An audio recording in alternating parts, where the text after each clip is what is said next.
अगर आपकी जेब में 1 रुपया भी कैश यानी नकद ना हो, फिर भी आप चंद सेकंड में चाय से लेकर करोड़ों रुपयों तक के कारोबार यानी लेन देन सब कुछ कर सकें, तो यह किसी फिल्म का मंजर नहीं बल्कि आज के डिजिटल भारत की हकीकत है।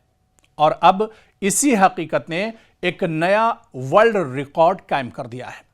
भारत के डिजिटल अदायगी के निजाम यानी यूपीआई ने जुलाई 2026 में अपनी तारीख की यानी हिस्ट्री की सबसे बड़ी कामयाबी हासिल की है। National payments corporation of India यानी एनपीसीआई के जो ताजा आंकड़े आए हैं, ताजा आदादोशुमार के मुताबिक सिर्फ एक महीने में 23.66 अरब से ज्यादा ट्रांजैक्शंस हुई हैं। जी हां, आपने बिल्कुल सही सुना, 23 अरब से ज्यादा ट्रांजैक्शन हुई हैं यूपीआई के जरिए, यानी डिजिटल ट्रांसफर एक तरह से ये पैसा हुआ या डिजिटल मोड में ये पैसा ट्रांसफर किया गया है। जबकि इनकी मजमूई मालियत 29.88 लाख करोड़ रुपए तक पहुंच गई है, जो अब तक की सबसे ज्यादा एक महीने की जो रकम है वो बताई जाती है। और ये आंकड़ा या ये जो आदादोशुमार हैं इस बात की निशानदही करते हैं कि भारत में डिजिटल अदायगी अब सिर्फ शहरों तक महदूद नहीं रही, बल्कि छोटे कस्बों और देहातों में भी तेजी से फैल चुकी है। आज सब्जी वाले से लेकर टैक्सी ड्राइवर, रेहड़ी वाले, दुकानदार और बड़े कारोबारी इदारे भी यूपीआई के जरिए अदायगी कबूल कर रहे हैं। और दिलचस्प बात यह है कि जून के मुकाबले में जुलाई में न सिर्फ लेन देन की तादाद में इजाफा हुआ, बल्कि मजमूई मालियत भी रिकॉर्ड सतह पर पहुंच गई। माहिरीन या एक्सपर्ट्स का कहना है कि इसकी बड़ी वजह डिजिटल अदायगियों पर आवाम का बढ़ता हुआ एतमाद, स्मार्टफोन्स का वसी इस्तेमाल और बैंकिंग खिदमात तक आसान रसाई है।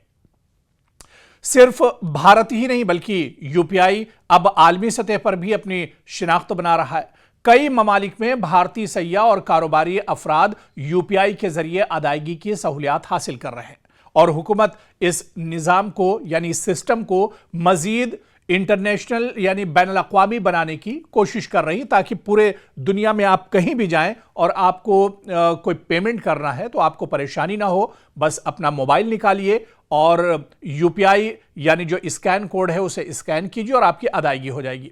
लेकिन इस तेज रफ्तार कामयाबी के साथ कुछ चैलेंजेस भी सामने आ रहे हैं। हालिया दिनों में यह बहस भी जोर पकड़ रही कि यूपीआई के इंफ्रास्ट्रक्चर की लागत कौन बर्दाश्त करेगा। इसी तनाजुर में 2000 रुपये से जायद की कुछ ट्रांजैक्शन पर मर्चेंट डिस्काउंट रेट यानी एमडीआर से मुतालिक तजावीज जेर गौर है। अगर इस हवाले से अभी कोई हतमी फैसला नहीं हुआ है, लेकिन यूपीआई की यह कामयाबी सिर्फ एक मालियाती रिकॉर्ड नहीं बल्कि यह इस बात का सबूत है कि भारत तेजी से कैशलेस मईशत की तरफ बढ़ रहा है। लेकिन सवाल यह है कि क्या आने वाले बरसों में यूपीआई दुनिया के दीगर डिजिटल अदायगी के निजामों के लिए भी एक मिसाल बन जाएगा। अब जाहिर सी बात है कि ये एक रिकॉर्ड तो है ही, लेकिन दुनिया के दूसरे मुल्कों के मुकाबले में, डिजिटल पेमेंट के मुकाबले में या यूपीआई सिस्टम में इंडिया इस वक्त अपना झंडा गाड़ चुका है।